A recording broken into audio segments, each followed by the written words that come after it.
So, hi guys, assalamu alaikum. So, kamar yadda kuke gani wannan shine day 4 na wannan bootcamp namu na Trade Simplicity.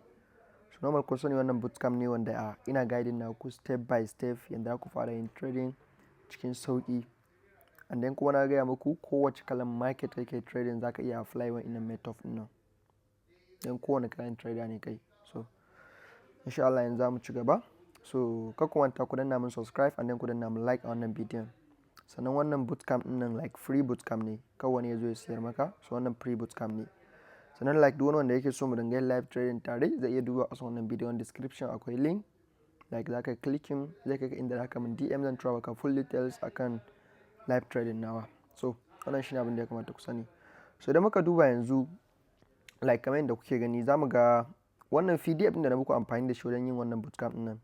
Insha Allah idan muka kammala wannan bootcamp din complete zan ba ku wannan PDF din free. So amma sai mun kammala in Allah da duk wani abu da muka yi bayani za ku same shi a cikin wannan bootcamp din. So amma sai mun gama. Sannan idan kai complete beginner ne haka so maybe za ka iya zuwa ka je ka fara kallon first bootcamp din da na yi wanda akwai over 70 videos haka. So wanda na yi bayani akan komai da komai kai akan wancan bootcamp din nan. So idan kuma already ka san already daman kai ba beginner level money like ba kana beginner level money so maybe za ka iya farawa da wannan ko kana intermediate level ko advanced duka za ka iya farawa da wannan normal. So wannan shine wannan kamar yadda muke yi wannan shine PDF din da muka yi bayani akan duka wannan abubuwan zamu ga mun yi bayani akan time and price, zamu yi bayani akan sin Allah yadda market structure, liquidity and daily bias, session logic like smart money tools, risk management and then kuma zamu yi bayani akan profem da kuma live trading. So duka zamu yi bayani akan wannan abubuwan da kuma entry and exit criteria duka. So wannan duka idan mun gama duka za ku samu wannan PDF din. So sannan bayani akan fundamental analysis. Sannan muku bayani akan as a trader dole ya kamata ka haɗa fundamental and technical. Fundamental shine zai baka direction, technical kuma zai baka execution. So from high impact, medium impact and low impact duka na muku bayani akan wannan. Sannan mun yi bayani akan wa'innan abubuwan da suka shafa time. So mun yi bayani akan time from Asian, London and New York. Then kuma na muku explanation akan price shine wanda za mu ci gaba yanzu abin da ya shafi DRA matrix, previous day highs and low liquidity kenan. Then fair value gaps da kuma order blocks da kuma sauran tools da suke under DRA. So duka za mu yi bayanin sana. So idan muka duba kuma still mun yi bayani akan wannan ICT session and micros. So na muku bayani Asian time da yake budewa da kuma time da yake rufewa. Mun muku bayani kuma akan London time da kuma yake budewa da kuma time da yake rufewa. Sannan mun muku bayani kuma akan New York time da yake budewa da kuma time da yake rufewa. Sannan kowane session from London and New York duka na muku explanation akan 30-minute trading windows da muke da shi. Like wanda a London muna da micros nashi guda biyu, dan kuma a New York kuma muna da micro nashi guda 4. So duka na muku bayani. Idan kana so zaka dinga amfani da London and New York micro. Idan kuma baka so zaka iya amfani da complete London session from 2 to 5.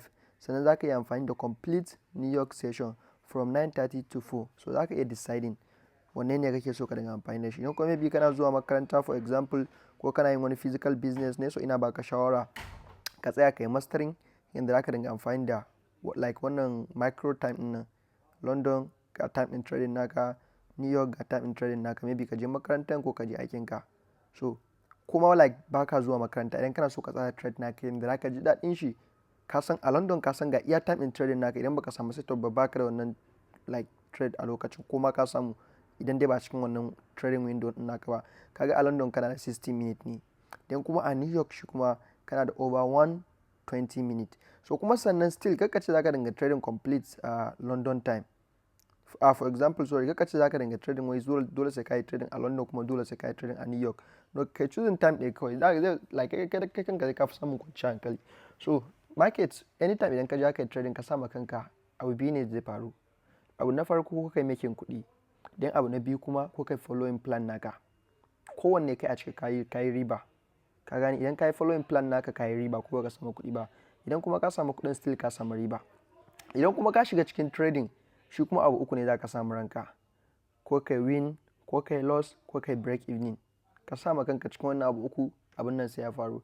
So maybe ka tsaya ka tsara da trading naka yanda zaka dinga yin business ba yanda zaka dinga yin gambling ba. So wannan yana da matuƙar amfani. So idan muka duba yanzu kuma like za mu ku bayani akan abin da muke ce mai a feed array, wanda wannan feed array din nan zai taimaka muku sosai. Na farko wannan feed array din nan kamar shine arrangement of like trading tools, kamar arrangement na trading tools ne, kuma smart money traders suna amfani da wannan feed array din nan. So wannan feed array din nan na farko zai taimaka maka wajen kai understanding bias. Bias shine maybe bullish ne ko kuma bearish ne. Anytime a wannan market din muna da mutane kala biyu ne, akwai buyers akwai sellers. For example kana da group A ne and group B. Let's say group A ɗinka akwai 100 people, group B ɗinka akwai 50 people. So kai a tunaninka idan ka ba shi igiya wani group ne zai fi cin wani group. I think group A ne saboda sun fi group B mutane. So abin da yake faruwa kenan anytime a market. So kowane kalan trader ne kai, ko scalper ne, ko day trader ne, ko swing trader, ko position trader ne, ya kamata anytime kai understanding like wasu kalan traders ne a market din, bullish ne ko kuma bearish ne. So feed array din nan zai taimaka maka sosai wajen kai understanding yadda market take moving, like ina ne buyers ne a ciki ko kuma sellers ne, sannan wani liquidity da aje a yi taking buy side and sell side liquidity ne. So duka zai taimaka maka understanding wannan abubuwa. So na san duk wani wanda ya kalli wancan bootcamp din kan mutum ya riga ya san wannan abin duka. So abu na farko kamar yadda muke gani za mu ga national what does PD mean ko? Yes. So fee yana nufin premium, then D yana nufin discount. So za mu ga premium shine kamar expensive price, then discount kuma shine kamar cheap price. So anytime smart money traders, anytime za mu ga smart money traders buys at discount and then sell at premium. Smart money traders anytime suna like siyan asset ne a discount level, then suna selling nashi kuma a premium level. Shine muke ce mai feed array. So between wannan premium level nan da kuma discount level nan akwai abin da muke ce mai tools, wanda akwai tools a cikin premium sannan akwai tools a cikin like discount. For example tools din da suke cikin premium shine for example kamar mu ce alt high, maybe rejection block, maybe bearish order block, maybe fair value gap ne, maybe liquidity void ne, maybe breaker block ne, maybe bearish mitigation ne. Sannan kuma a wannan outlaw din nan shi ma abin nan discount shi ma kuma akwai outlaw, akwai rejection block, akwai bullish order block, akwai fair value gap, akwai liquidity void, akwai bullish breaker block, akwai bullish mitigation block. So wayannan tools ne wanda like dole ya kamata ka san su. So idan ba ku manta ba na ba ku example, like na ba ku example high and low, maybe previous high and low sune wannan all high nan da kuma all low din nan. So akwai high and low ko ina akwai between wannan PD array din nan. Sannan akwai fair value gap, akwai kuma like inverse fair value gap, akwai order block, sannan kuma akwai breaker block. Wannan abubuwa ne wanda duka idan mun shiga za ku ga gane sun Allah yadda. So feed array matrix zai taimaka maka sosai wajen ka understanding bias. Ka understanding bias, maybe monthly bias ne, ka san wannan month din wasu kalan traders ne a ciki kuma me kake expecting. Maybe weekly bias ne, ka san wannan week din wasu kalan traders ne a ciki kuma me kake expecting. Then maybe daily bias ne, ka san wannan like ranan wasu kalan traders ne, then me kake expecting. To duka wannan feed array din nan duka zai taimaka maka understanding wa'innan 3 level din nan. So kai kuma kai ne za ka yi deciding. Idan kai maybe kana trading maybe position trading ne ko kuma like kana trading maybe swing trading.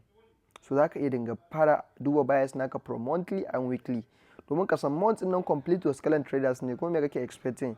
Then kuma maybe week nan complete wasu kalan traders ne kuma me kake expecting. So za ka iya amfani da wancan maybe higher time frame can. So idan kuma like kana maybe day trading ne ko scalping, so definitely kawai kai focusing akan identifying daily bias. Ka identifying daily bias sannan kai switching zuwa hourly candle shine 4 hour and 1 hour.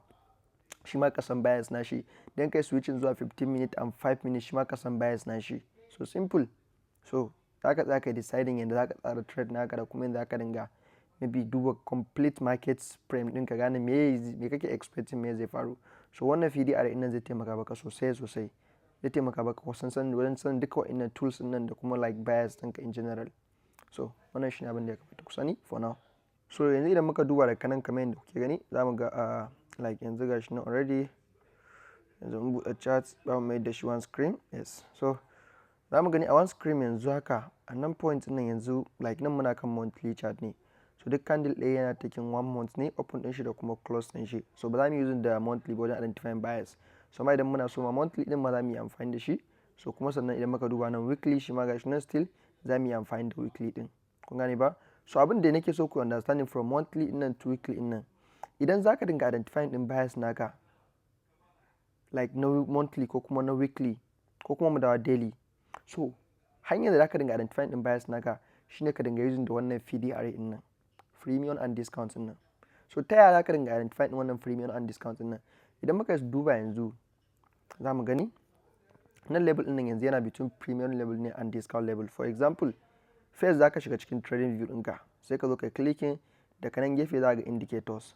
So idan ka zo ka ɗauka indicator naka, yanzu idan muka ɗauka daga nan before ma mu sa indicator ɗin nan za mu ga yadda kanan level ɗin yanzu haka za mu ga yanzu nan akwai low.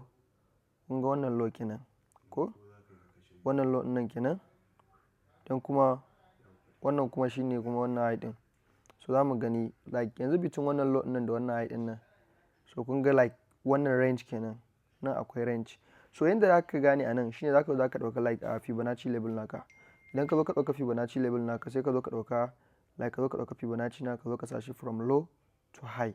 Kun ga wannan low kenan sai ka sa shi zuwa high. So wannan low to high ɗin nan like shine like wannan level ɗin nan shine like discount da kuma premium level naka. Nan discount da kuma premium level naka. So a wannan range ɗin nan ne duka a nan ne za ka samu wa'innan tools ɗin nan like maybe order block ne, like maybe fair value gap ne, and then kuma maybe liquidity ne. Wannan range ɗin nan a nan ne za ka samu wannan abubuwan nan da na buku list ɗin nan. So for example idan kana expecting buy ne anytime za ka yi buy ne a discount level. Dan idan kana expecting sell ne kuma anytime za ka yi sell ne a cikin premium level. So for example nan like yanzu muna kan daily ne, right? So abu na farko yanzu kamar yadda na gaya muku before mu zo wanda za ka gane premium and discount level ɗin, ya kamata ka gane order block, ya kamata ka gane fair value gap. So nan ina ne order block naka, sannan ina ne fair value gap naka. So na farko dai before like ka sama valid order block dole sai ka samu fair value gap. So for example fair value gap 3 candle ne wanda zai baka gap. Ba ruwanka da color din candle din. Za mu ga nan 1 2 3 nan 3 candle kamar yadda muke gani gashi anan, nan 3 candle gashi nan ya bamu gap. So wannan 3 candle din nan zamu zo mu dauka right angle sai mu zo mu zana wannan 3 candle din nan. Kun gani wannan 3 candle din nan da ya bamu gap. So wannan shine abin da muke ce mai fair value gap. Wannan shine abin da muke ce mai fair value gap. Then like fair value gap shine imbalance. Anytime market tana dawowa ta wata filling gap nan domin akwai pending order a wajen. Market tana dawowa ta wata filling gap nan before ta tafi direction nata. So nan gashi nan ka samu fair value gap naka. After ka samu fair value gap naka sai me? For example sai kuma order block. Order block kuma shine yake matsayin supply ko demand. For example yanzu ga wannan order block din.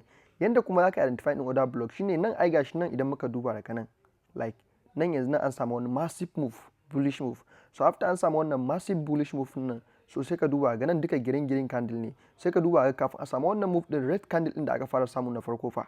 So sai mu zo mu dauke shi ga wannan red candle din nan na farko hakan nan. So wannan red candle din nan kenan. Shi kuma wannan shine me? Wannan shine kuma order block naka. Wannan zaka iya ce mai bullish order block. Mu gani? Wannan zaka iya ce mai let's say bullish BO, that is order block, ko kuma ka ce mai demand zone. Like kowanne ka kira shi like normal. Kowanne ka kira shi ka yi daidai. Kun gani wannan demand zone. Shi kuma wannan like me zaka ce mai? Zaka iya ce mai bullish FVG. Yeah, bullish FVG.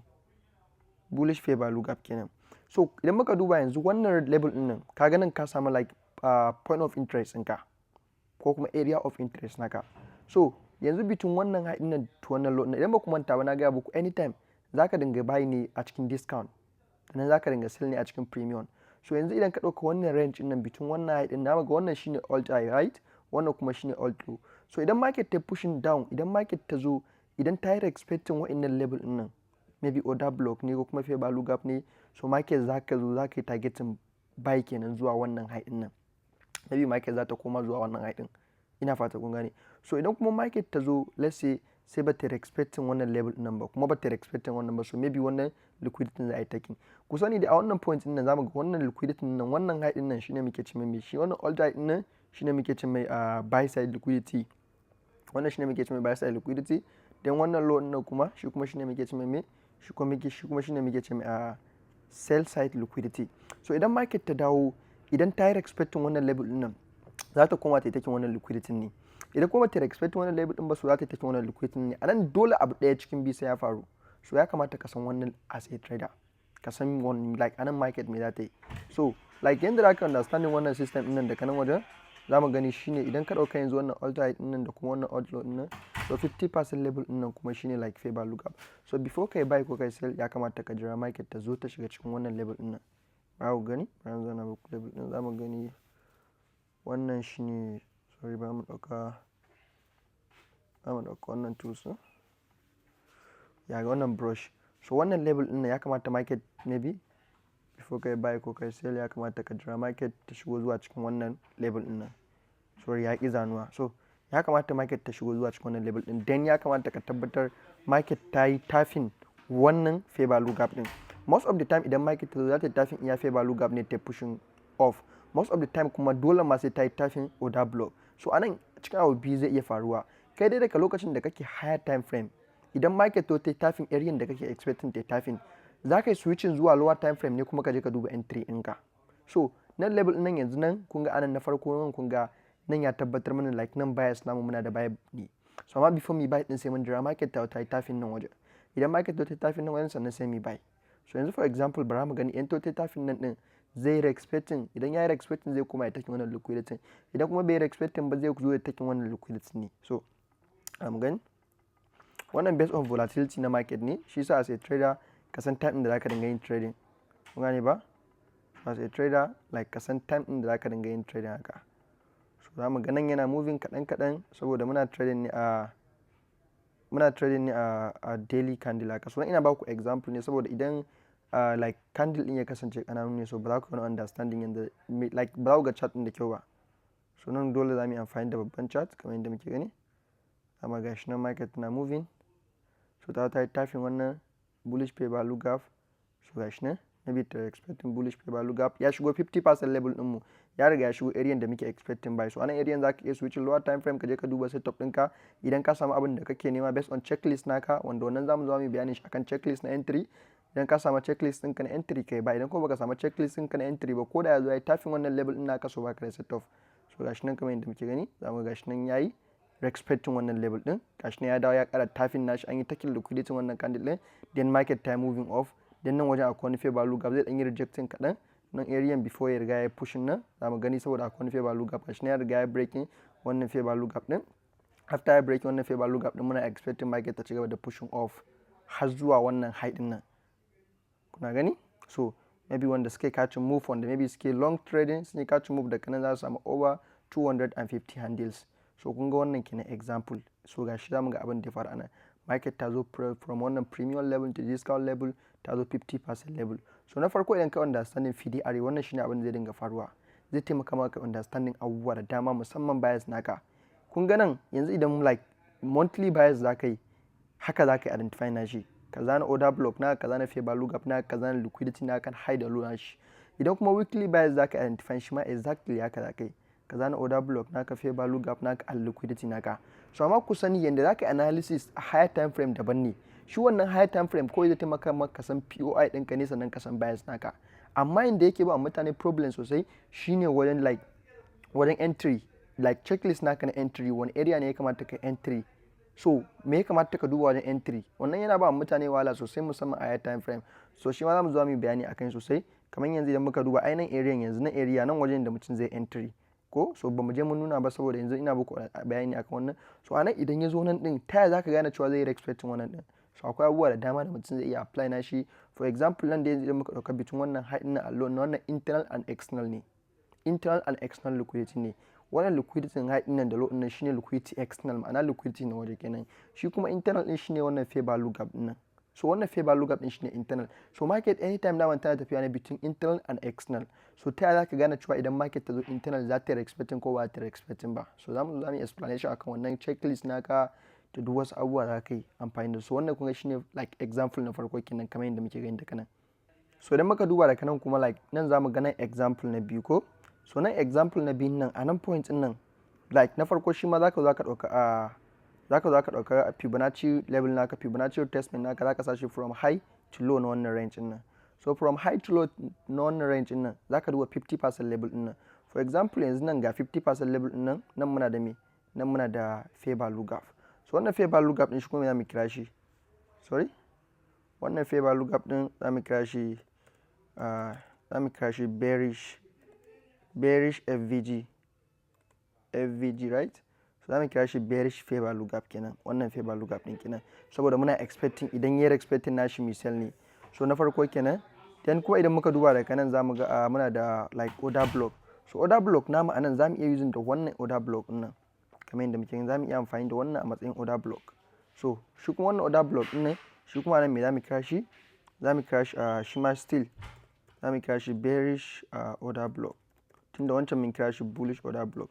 So wannan bearish order block, BO ko bearish order block. Then kuma zaka iya kiran wannan, zaka iya kiran shi supply.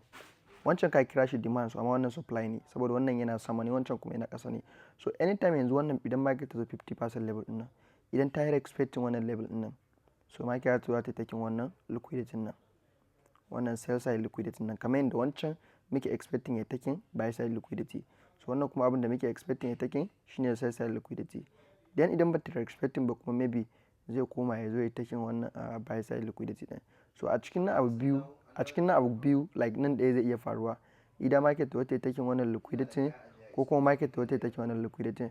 So da muka duba wannan shine 50% level, wannan shine 50% level. So gashi nan zamu ga ya dawo ya zo ya tapping wannan level din nan. So da ya zo ya tapping wannan level din nan, kaga nan bias naka nan sell ne kenan, nan bias naka sell ne, ba kaman can inda ka samu bias ba, nan kuma can ka samu buy bias ne kana looking buy, nan kuma ka samu sell bias kana looking sell ko.